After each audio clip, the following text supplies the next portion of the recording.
Dari Indonesia mana saja, Pak? Islamic Art Biennale ini ada 3 lembaga yang diundang. Yang pertama adalah Perpustakaan Nasional di Jakarta.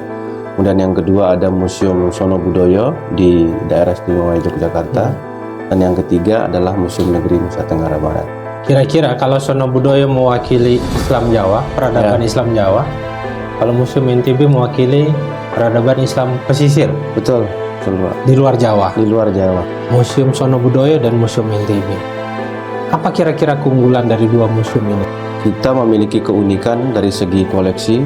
Pertama bahwa koleksi kita masih hidup di masyarakat, masih difungsikan sebagaimana mestinya.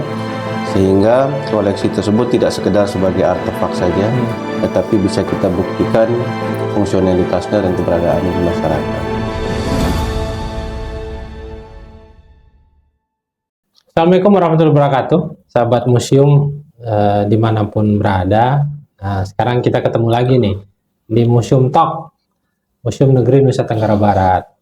Sekarang tema kita bicara tentang diplomasi kebudayaan terkait keikutsertaan Museum Negeri Nusa Tenggara Barat pada saat pameran Islamic Art Biennale yang diselenggarakan di Jeddah.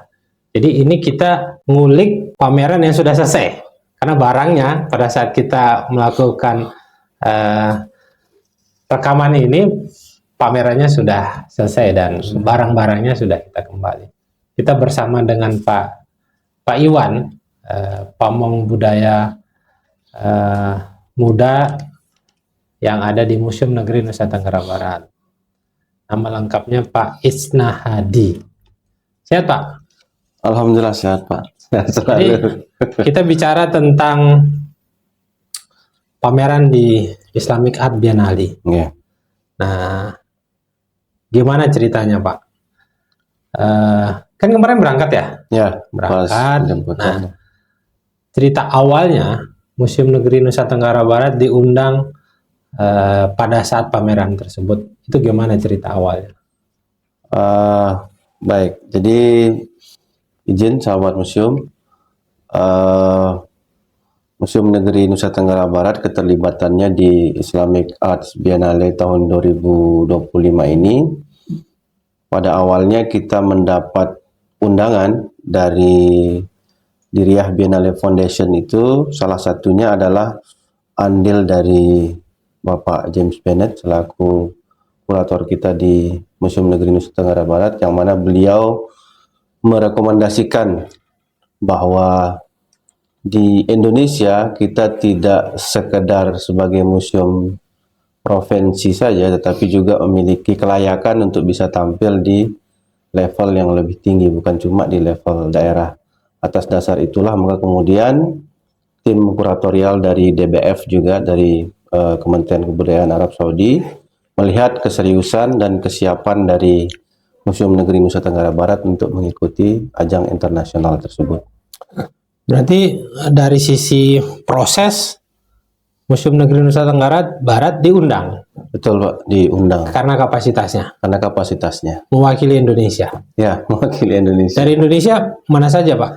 Dari Indonesia untuk Islamic Art Biennale ini ada 3 lembaga yang diundang. Yang pertama adalah Perpustakaan Nasional di Jakarta. Kemudian yang kedua ada Museum Sono Budoyo di daerah istimewa Yogyakarta. Dan yang ketiga adalah Museum Negeri Nusa Tenggara Barat. Nah, selain tadi, Museum Sono Budoyo dan Museum NTB, apa kira-kira keunggulan dari dua museum ini sehingga punya kans nih? Ini kan pameran dunia Islam. Pameran dunia Islam, betul, Pak. Nah, keunggulan apa yang dimiliki oleh Sono Budoyo dan Museum NTB sehingga dua ini diundang?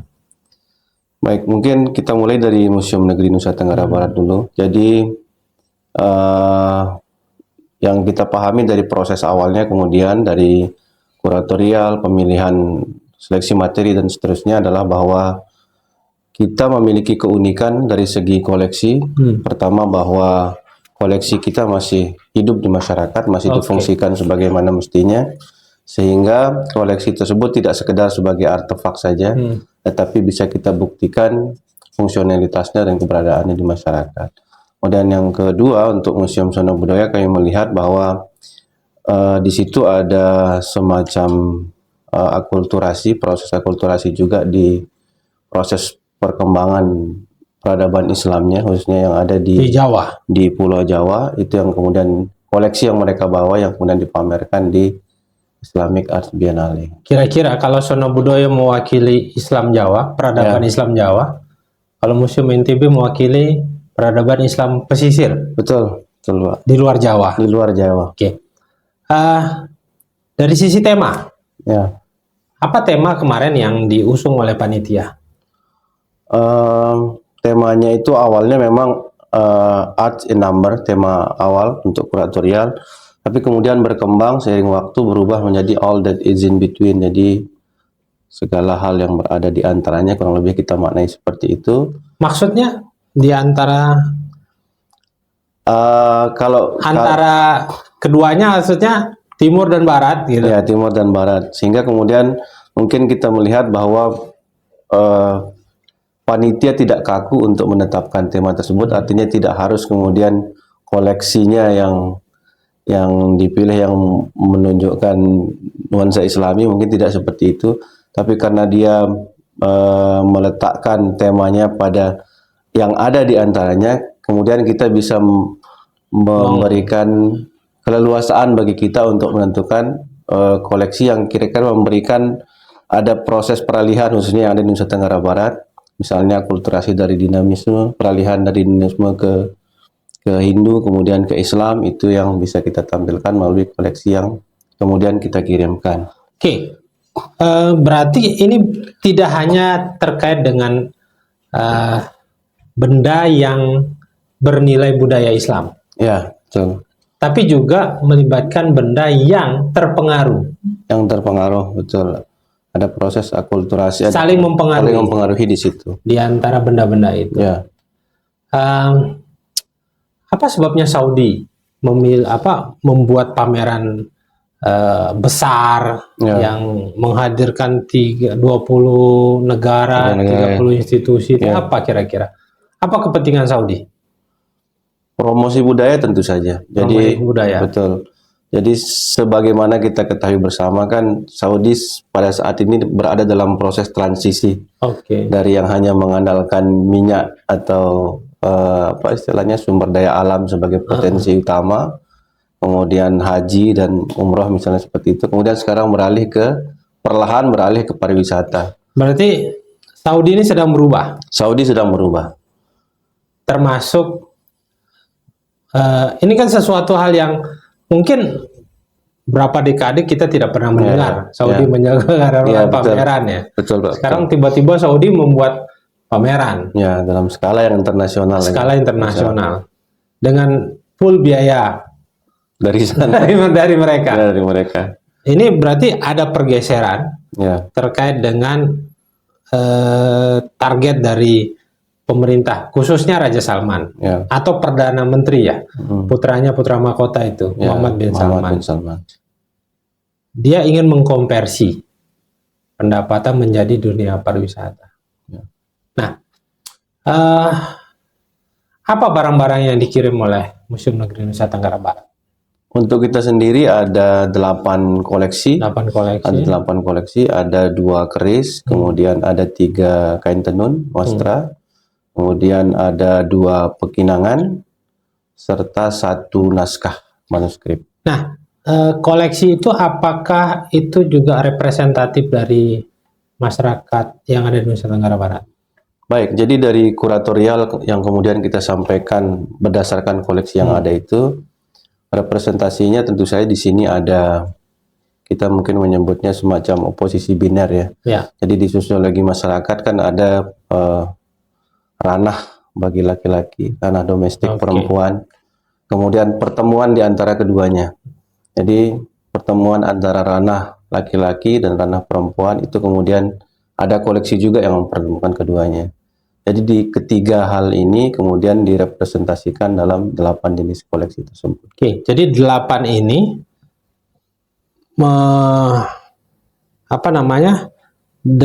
ini berasal dari dunia feminin dan dunia maskulin. Betul. Dan ada perantara di antara mereka. Kalau koleksi yang feminin itu apa? Yang feminin misalnya kain tenun, wastra, identik wastra. dengan itu ada 3. Kemudian yang merepresentasikan dunia laki-laki misalnya keris, Ya. yang dunia maskulin. Kemudian yang mempertemukan antara keduanya, jadi pada saat penerimaan tamu misalnya dan Penggabungannya. sebagainya, ya misalnya pekinangan. Termasuk juga pembacaan naskah, misalnya pembacaan lontar, misalnya pada saat berlangsungnya pertemuan yang mempertemukan antara kedua entitas ini. Berarti koleksi Museum Negeri Nusa Tenggara Barat sangat jelas. Sangat jelas. Historikalnya, kuratorialnya, ya betul. Dan connecting antara mereka. Betul, Pak.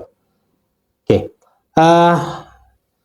Pada saat di sana, benda dari museum ini kan dikirim. Ya. Proses pengirimannya seperti apa?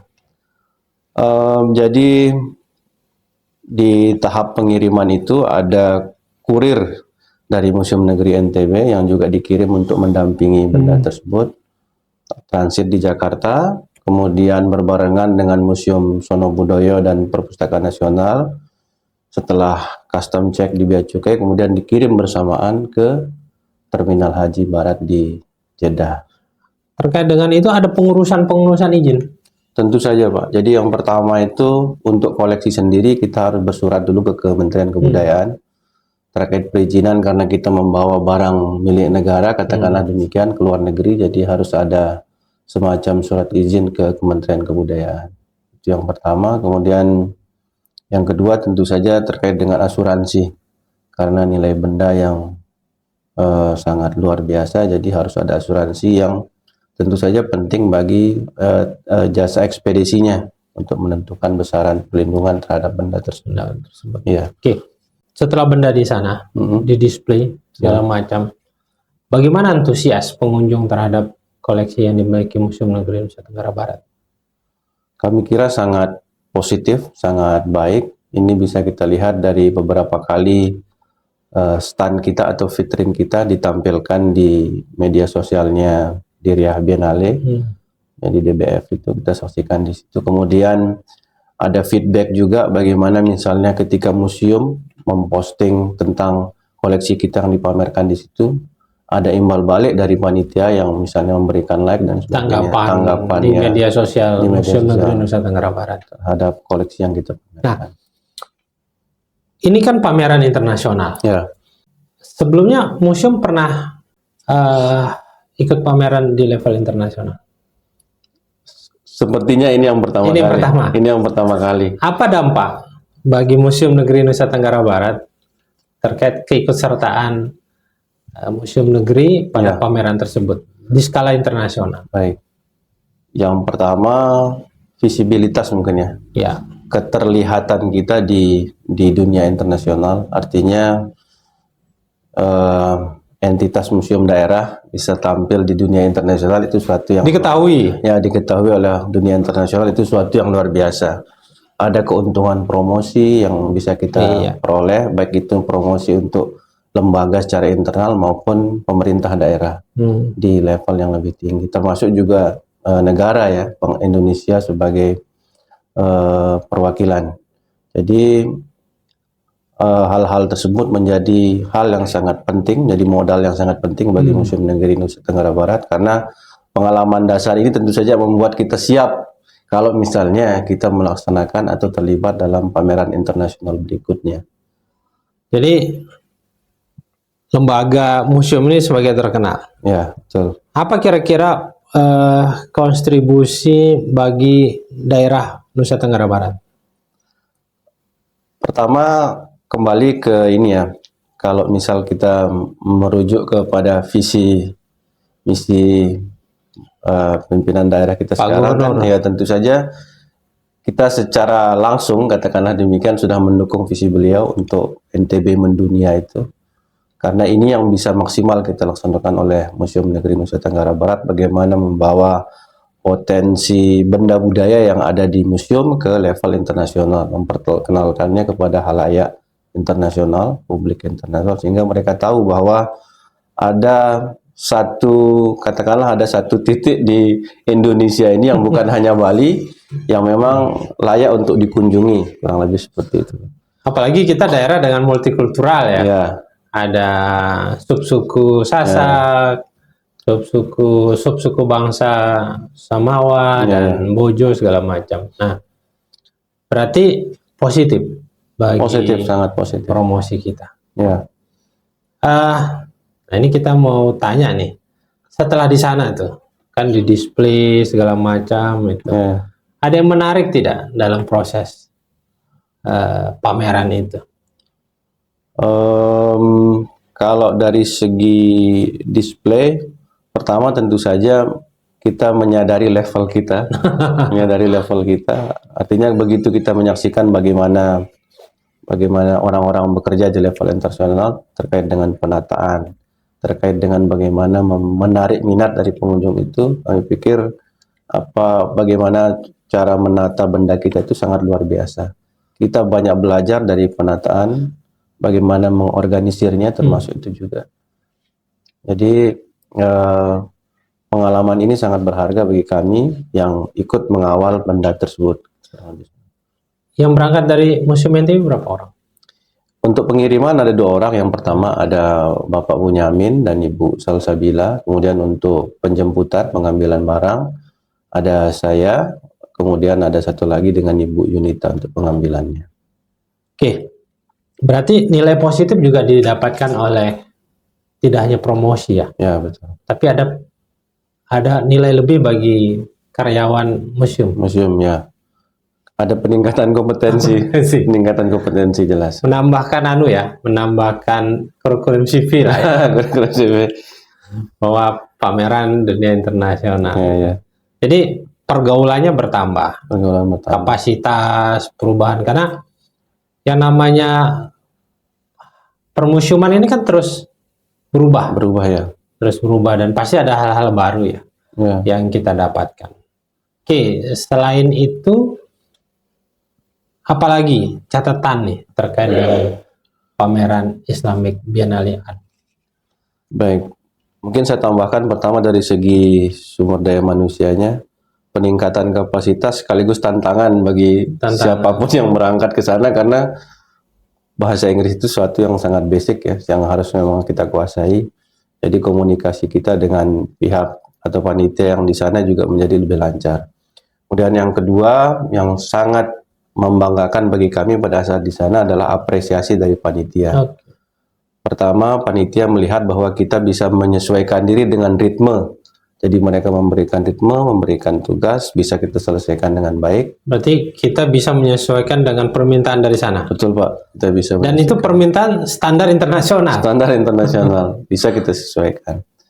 Sehingga pujian itu secara tidak langsung atau secara implisit itu mengarah kepada semacam harapan bahwa kita kemungkinan akan diundang pada edisi berikutnya. Ada clue-clue kalau kita ada clue-clue dari akan diundang lagi berdasarkan kemampuan kita untuk menyesuaikan diri itu. Insya Allah ada harapan untuk diundang lagi. Ya, betul. Karena kita sudah bisa memberikan melaksanakan permintaan sesuai dengan standar internasional. Ya. Dan ada sisi lain lagi? Ada, termasuk juga pujian terhadap bagaimana kita istilahnya menyiapkan, mengemas benda. Jadi benda yang kita kirim itu punya standar pengirimannya. Standar penyimpanan sebelum dikirim. Ya, penyimpanan sebelum dikirim. Apa yang membedakan itu? Yang membedakan mungkin karena kita membuatnya tampak mewah, anggun. Jadi setiap koleksi itu dikemas dalam kotak peludru, sehingga itu membuatnya terkesan berbeda dengan koleksi dari katakanlah beberapa museum yang lain.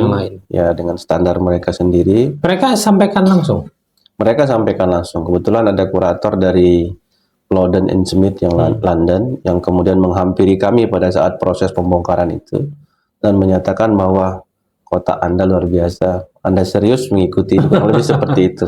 Artinya museum ini dianggap betul-betul excellent lah ya. Ya, betul. Bisa mengikuti ritme itu. Ya. Ini sesuatu hal yang membanggakan ya. Sangat membanggakan, Pak. Oke. Dalam proses Pak Iwan, Bapak mengantar pergi ke sana mengambil barang. Apa yang dirasakan Pak? Pergi menjalankan tugas yang dimana itu adalah sesuatu yang pertama kali dilakukan. Gitu. Ya. Teman-teman merasakan apa? Mungkin istilah singkatnya euforia, Pak ya. Euforia. Karena pertama ini di level yang berbeda dengan yang biasa kita jalani, sehingga bebannya tentu saja lebih besar. Tapi kemudian di sisi lain kita merasa bangga juga untuk melaksanakan tugas itu, karena menjadi semacam perwakilan tidak hanya bagi Museum NTB, tetapi juga bagi pemerintah daerah sekaligus negara gitu, karena kita mewakili Indonesia juga. Terasa ya? Terasa. Apa namanya? Pegawai museum ya, yang berangkat karena tugas untuk melakukan promosi ya. Dan pengalaman yang luar biasa. Ya. Selain itu Pak Iwan, hal apa yang itu kan kayak pergi ke negeri jauh gitu ya, melaksanakan tugas gitu, pulang-pulang mission is complete gitu ya. Itu juga bertemu dengan pihak Kementerian Luar Negeri atau Kedubes Pontian di sana. Ya. Jadi sesampai kami di Bandara Jeddah, kami dijemput oleh perwakilan dari KJRI Jeddah. Beliau yang kemudian membantu di proses imigrasi, kemudian membantu juga di proses untuk mencarikan kendaraan untuk berangkatnya ke hotelnya. Nah, di samping itu juga memang sempat ada penundaan kepulangan sebenarnya. Oh, ada drama juga? Ada drama juga, Pak. Jadi terkait dengan mungkin timingnya ya. Jadi pada saat itu kan memang sedang jadwal pemulangan jamaah haji. Oke, ini kan diselenggarakan dari tanggal 25 Januari sampai dengan 25 Mei. Ya. Dan 25 Mei itu sudah masuk waktu haji ya? Waktu haji ya, sudah mendekati puncaknya itu, Pak. Mendekati puncaknya. Terus pengambilan itu adalah sekitar bulan Juni tanggal 15 ya. Tanggal 15. Dan itu harus balik haji. Harus balik haji. Apa dramanya di sana?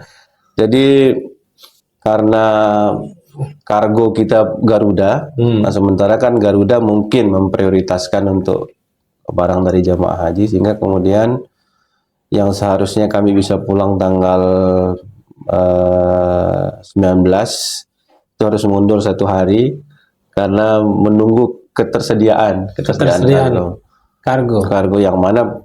Terus pada saat itu juga kita ikut cemas mengingat ada konflik Iran dengan Israel. Itu puncak-puncaknya. Ya, puncak-puncaknya. Jadi drama-drama seperti itu yang kemudian menjadi bumbu dalam perjalanan kami, yang alhamdulillah tapi akhirnya kemudian berkat ada beberapa solusi yang ditawarkan baik oleh KJRI maupun maskapai Garuda, akhirnya kami bisa kembali ke tanah air keesokan harinya. Ya, alhamdulillah itu bisa terselesaikan dengan baik.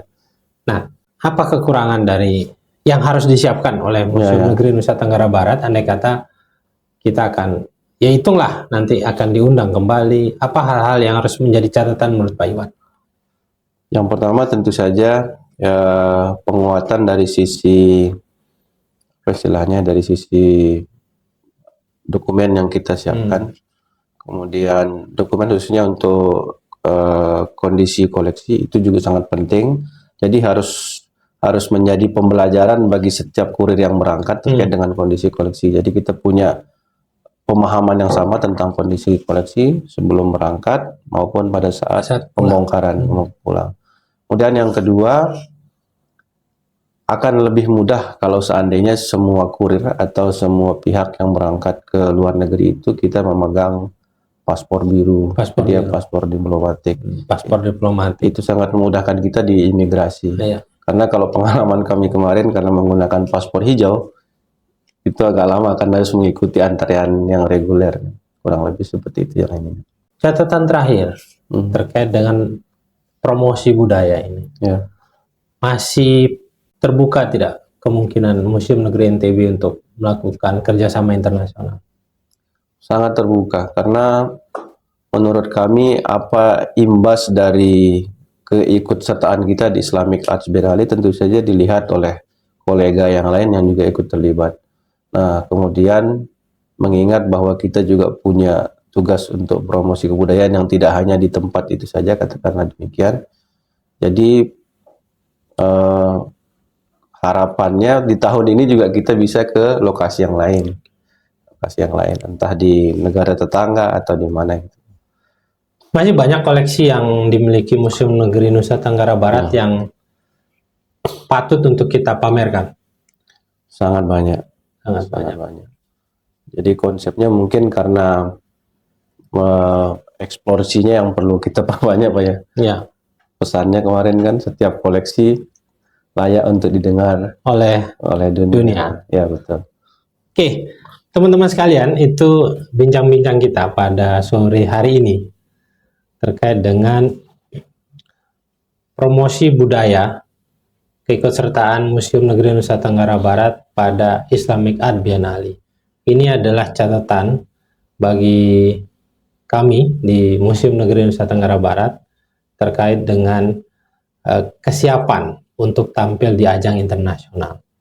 Alhamdulillah kita bersyukur bahwa keikutsertaan kita pada pameran sebelumnya yang dilaksanakan oleh Kerajaan Saudi Arabia ini akan semacam pemantik, trigger bagi kita untuk bekerja dengan standar yang lebih baik.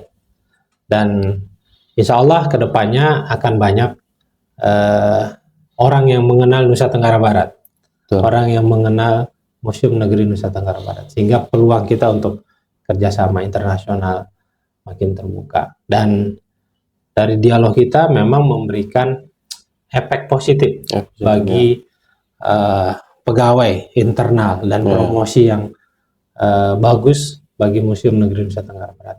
Itu teman-teman sekalian, sahabat museum, dialog kita dengan salah satu pamong budaya yang dimiliki oleh Museum Negeri Nusa Tenggara Barat. Terima kasih